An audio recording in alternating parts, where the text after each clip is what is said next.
Hello everyone, welcome to Sweetie Speaks official YouTube channel. Today we are at day 54 of 111 days verification challenge. The skill set which we are focusing on right now is Verilog. Along with it, we are also learning some RTL design concepts. Today we are going to see some very common basic mistakes which a lot of us commit while writing a Verilog code. Let's get started. All of us know about the loops forever, while, for.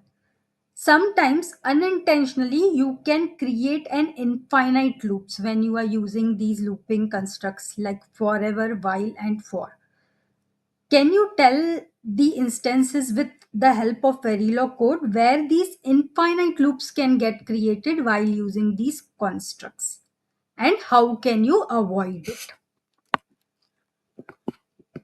Next, sometimes when you specify the function without a range, some problems can occur. What are those problems? I call them as side effects. What are the side effects of specifying a function without a range? Sometimes we use tri-state logic in our chip. What can be the side effects or what can be the disadvantages when you use this tri-state logic? And what are the precautions which you should take?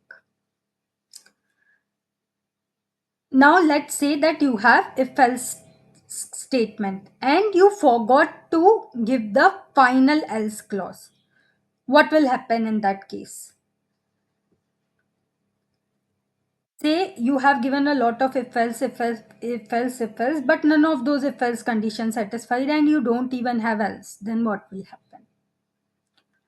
Now, similarly, in the case statement, you have given different cases and you forgot to give a default case. Then what will happen? Sometimes in your circuit, unintentionally, you might create deadlock situation. What is this deadlock situation and how can you unintentionally create it? How to avoid it?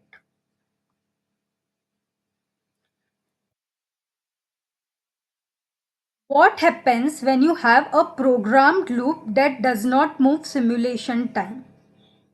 There is a loop, but it is not at all moving the simulation time. And how can you avoid the situation?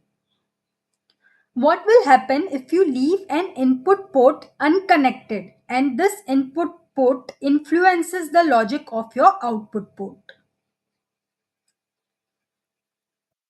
What will happen if you don't connect all of your ports during instantiation?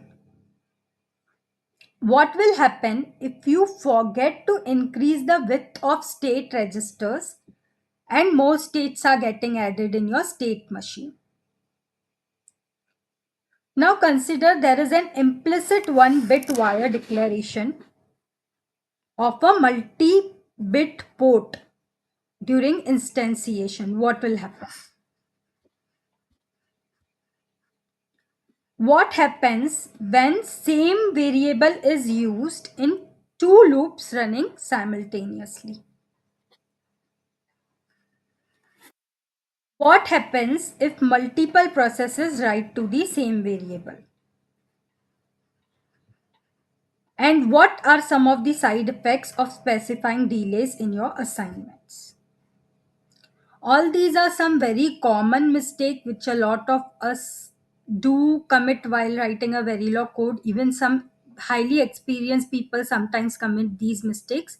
So the main aim of this exercise is to help you understand these common mistakes and help you avoid making these mistakes in future. This will help you become a very good Verilog coder. Solve these questions today and tomorrow I am going to see you for day 55 challenge. Best luck.